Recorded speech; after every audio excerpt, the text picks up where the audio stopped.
कश्मीरी पंडितों की जिनोसाइड को जिनोसाइड न मानो, इसे आतंकी घटना कहो, इसे उग्रवादियों की घटना कहो, भटके हुए नौजवानों की घटना कहो, पाकिस्तानी की घटना कहो, उसे जिहादी की घटना न मानो तो रास्ता नहीं मिलेगा। अगर जिनोसाइड मान लो, इसे जिहाद मान लो तो रास्ता मिल जाएगा, जिहाद सामने दिख जाएगा, समाधान मिल जाएगा। ये कहने के लिए कि मैं आया हूँ। और ये जो मोदी जो हैं, जो गांधी 2 हैं, इनसे इसकी उम्मीद आप नहीं कर सकते। जय सिया राम, हरिओम। कश्मीर के अनंतनाग में फिर से कर्नल, मेजर और डिप्टी एसपी की हत्या हो गई है। कहते हैं कि आतंकी घटना है, ठीक। और दूसरी तरफ यह है कि भारत और पाकिस्तान अभी क्रिकेट सीरीज, जिसमें श्रीलंका भी थी, एशिया क्रिकेट सीरीज चल रहा है, तो लोग अभी इनकलाब जिंदाबाद कर रहे हैं, पिटपिटाए में कि भारत जीत रहा है, पाकिस्तान हार रहा है। कुछ लोग कहते हैं कि भारत पाकिस्तान का क्रिकेट सीरीज एक और करा लो। अभी जो हत्या हुई है ना सेनाओं की, वो थोड़ी सी कमी आ जाएगी क्योंकि मोहब्बत बढ़ेगी। और दूसरी तरफ जो है वो जो कश्मीरी नेता हैं, जो देशद्रोही मैं मानता हूँ, वो जो फारूक अब्दुल्ला है, जो महबूबा मुफ्ती हैं, वो आज भी कहते हैं कि मैं तो कहता हूँ भैया पाकिस्तान के साथ टेबल टॉक करो, तभी समस्या का हल निकलेगा, नहीं तो ये होता ही रहेगा। धारा 370 हटने के बाद भी हत्याएं हो ही रही हैं, टारगेट किलिंग तक होने लग गई हैं। मुझे ये लगता है कि जो अभी कश्मीर में जो सेनाओं की हत्या हो रही है ना, वो जिसको आतंकी घटना कहते हैं, वो नॉर्मल क्यों नहीं है? उसको न्यू नॉर्मल हो जाना चाहिए था ना, कि भैया सेना में है, काम करते हैं देश की रक्षा के लिए, तो उनको तो शहीद होना है, वो तो बलिदानी है, वो तो मारे ही जाएंगे। आतंकियों से जूझ रहे हैं वो नॉर्मल क्यों नहीं हो रहा है? मेरे जैसे कुछ लोग हैं जो 1000 के करीब होंगे, यूट्यूब पे होंगे, इधर होंगे उधर होंगे, वो आके बकवास करते रहते हैं कि भैया इसका कोई कॉन्क्रीट समाधान क्यों नहीं तुम्हारे पास, तुम उस रास्ते क्यों नहीं जा रहे हो कि जहाँ की समाधान है। देखिए, एकम सनातन भारत दल जो अभी भी बन रही है, और उसके जो नेशनल प्रेसिडेंट अंकुर शर्मा, उन्होंने कुछ बातें की हैं जो मैं आपको बताना चाहता हूँ। वो ये है कि कश्मीर में जो अभी आतंकी घटना हुआ है, उसको वो लोग कहते हैं कि आतंकी घटना है, उग्रवादी घटना है। जिहाद क्यों नहीं कहते उसको? वो कहते हैं कि ये सेकुलर मिलिटेंसी है, सेकुलर मिलिटेंसी है जिसका समाधान है रोजगार, नौकरी, कश्मीरी मुस्लिमों का दिल जीतना, है ना। भारत सरकार जो है आज तक कश्मीरी पंडितों के पलायन को, उससे पहले उनके हुए नरसंहार को जिनोसाइड नरसंहार मानने को तैयार नहीं है। अरे आप आतंकी घटना कहते हैं, आप कहते हैं कि वहाँ कश्मीरी पंडितों के खिलाफ आतंकी घटनाएं हुई थी और वहाँ के मुसलमान भी मारे गए थे, और आप कश्मीरी पंडितों के नरसंहार को नरसंहार नहीं कहेंगे, जिनोसाइड नहीं कहेंगे, तो जिहाद दिखेगा आपको। वो उग्रवादियों की घटना नहीं है, वो आतंकी घटना नहीं है, वो जिहाद है, गजवाए हिंद है। इसको कौन समझेगा बंटवारे के बाद के भारत से? कश्मीरी पंडितों के साथ जो कुछ भी हुआ है आज़ाद भारत में, आज़ाद भारत के 40 साल बाद जो कुछ हुआ है, वो आतंक नहीं है, वो जिहाद है, वो गजवाए हिंद है, वो नरसंहार है, वो जिनोसाइड है, जिसको भारत सरकार, मोदी सरकार तक ने रिकॉग्नाइज नहीं किया, मान्यता नहीं दिया है। उसको जिहाद को जिहाद नहीं कहोगे तो समाधान मिलेगा क्या? दिल जीतेंगे, टेबल टॉक करेंगे, भारत पाकिस्तान का क्रिकेट सीरीज करेंगे, और आप कहेंगे कि ये समाधान है। अरे इतना ही नहीं, मोदी जी इस बार कुछ बहुत बड़ा करने वाले हैं। पाकिस्तान ने फिर से एक बहुत बड़ी गलती कर दी है। क्या करेंगे? वहाँ जाकर बम फोड़ेंगे। इस देश में हो क्या रहा है ये तो बताइए मुझे। मोदी जी ने, आपको याद होगा, बुलेट प्रूफ जैकेट भारत अब खुद बना रहा है। कांग्रेस के शासनकाल में बुलेट प्रूफ जैकेट तक नहीं था सेना के पास। कहाँ है वो बुलेट प्रूफ जैकेट? करते हो अब बुलेट प्रूफ जैकेट को कहाँ रखा हुआ है? किस अलमीरे में खोद के रखा हुआ है? इन आर्मी जो मारे गए हैं, ये जो मेजर मारे गए हैं, जो कर्नल मारे गए हैं, ये जो डिप्टी एसपी मारे गए हैं, वो बुलेट प्रूफ जैकेट में क्यों नहीं थे? है ना, कश्मीर में टूरिज्म जो इतना बड़ा जो बूम हुआ, वो पाकिस्तान से देखा नहीं गया। तो टूरिज्म को ख़त्म करने के लिए आतंकी घटनाएं हो रही हैं। वो जो पहाड़ी टप करके कश्मीर में जो दाखिल होते थे पाकिस्तान से, पाकिस्तानी लोग, आतंकी लोग, वो तो पंजाब के रास्ते से आ रहे हैं, वो तो नेपाल के रास्ते से आ रहे हैं। अरे वो सीमा हैदर नाम की एक औरत अपने 4 बच्चों के साथ जब आ सकती है भारत में, बड़े मज़े से उसका स्वागत हो सकता है, ढोल पीटा जा सकता है, आज तक पॉलिटिक्स चल रही है उसकी, तो ये जिहादी क्यों नहीं आ सकते? जिहादी को आने में कितना टाइम लगेगा? वो तो और प्लानिंग के साथ आएंगे ना। मतलब पाकिस्तान से जो आतंकी आते हैं उसको भी आप मुसलमान नहीं बोलेंगे, आतंकी बोलेंगे भैया। और पाकिस्तान से जब आते हैं तो कहाँ छिपते हैं, किस मुसलमान के घर छिपते हैं, उसको भी पॉइंट आउट नहीं करते आप। धारा 370 हटाने के बाद तो कश्मीर को क्वारंटाइन करना था ना, कोरोना को के लिए पूरे देश को क्वारंटाइन कर दिया। इस जिहादियों के लिए कश्मीर प्रदेश को क्वारंटाइन करना था ना 10 साल तक की नई पीढ़ी नेशनलिटी को जानती समझती, फिर उसे ओपन करते ना, वहाँ चुनाव करा दिए, पता नहीं कितने हजार निगम पार्षद जिहादियों को बना दिए। वो शांत रहने देंगे कश्मीर को? संसद में जाकर के फारूक अब्दुल्ला बोलता है हिम्मत है तो लड़ लो पाकिस्तान से, मैं तो नहीं रोकता।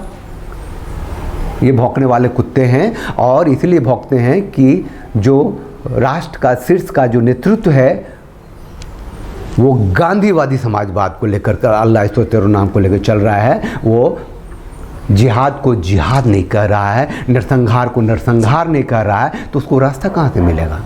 टारगेट किलिंग हो रही है ना। ये जो रोहिंग्याज हैं कैसे कश्मीर में बस जाते हैं भैया, बांग्लादेशी कैसे बस गए, और कश्मीरी पंडित वहाँ क्यों नहीं बस पा रहे हैं? तो ये जिहाद को जिहाद नहीं कहेंगे तो रास्ता मिलेगा आपको।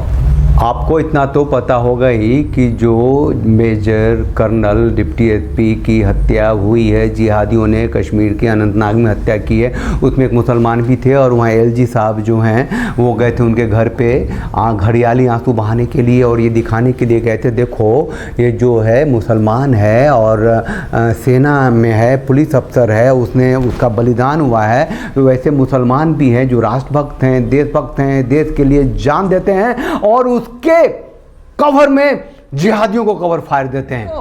समझ? देखिए बात मुसलमानों की नहीं है, बात जिहादियों की है। और ये जो मेजॉरिटी है मुसलमानों की जो शांति प्रिय हैं वो कोई मायने नहीं रखता। दुनिया में कहीं भी शांति प्रिय लोग जो हैं इरिलेवेंट हैं। आपको एक उदाहरण देके बताता हूँ। अमेरिका में 2.3 बिलियन अरब मुस्लिम्स रहते हैं, कुल मिला के 23 लाख अरब मुस्लिम्स रहते हैं। जरा सोचिए, सिर्फ 19 जिहादियों ने, सिर्फ 19 रेडिकल्स ने पूरे अमेरिका को घुटनों पे ला दिया था। 11 सितंबर को ट्विन टावर को उड़ा दिया था और 3000 अमेरिकन मारे गए थे, जिसमें कि हो सकता है कि अमेरिकन मुस्लिम भी थे जो अरब के मुस्लिम थे। हैं कि peaceful majority were irrelevant there.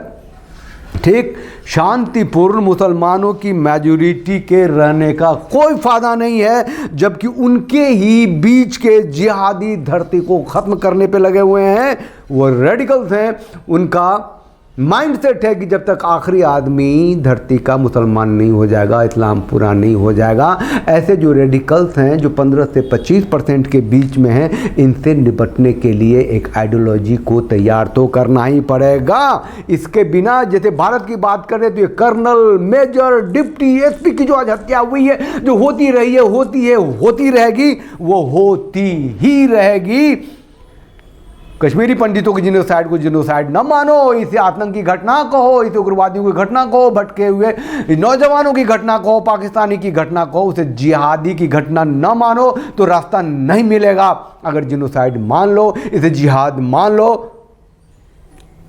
तो रास्ता मिल जाएगा, जिहाद सामने दिख जाएगा, समाधान मिल जाएगा। ये कहने के लिए कि मैं आया हूं, और ये जो मोदी जो हैं, जो गांधी 2 हैं, इनसे इसकी उम्मीद आप नहीं कर सकते। ये जिहाद है, ये गजबाए हिंद है, आप इसे समझिए।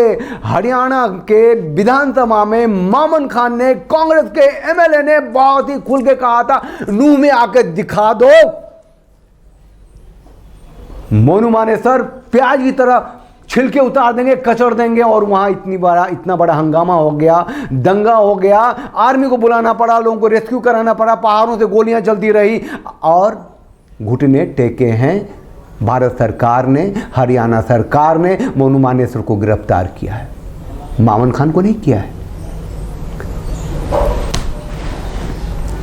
रास्ता क्या हम बताते हैं। जो वर्तमान की राजनीतिक सत्ता है, जिसके शीर्ष पे मोदी हैं, वो गांधीवादी हैं। ईश्वर आला तेरो नाम वाले गांधी, जिनके आदर्शों से इसका बंटवारा हुआ देश का।